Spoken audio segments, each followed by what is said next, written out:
reissulle ja porukkaa oli veneessä paljon. Suuntana oli Parainen, jossa oli hauskaa tekemistä. Juhannusreissu meni kivasti. Kesällä on koottu paljon kohteita, joihin kutsutaan kaikkia veneilystä kiinnostuneita.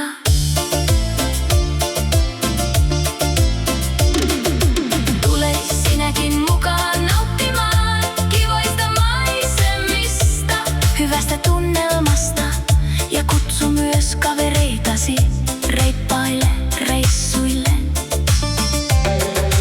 Iida odottaa laiturilla, tule mukaan nauttimaan merellisistä maisemista.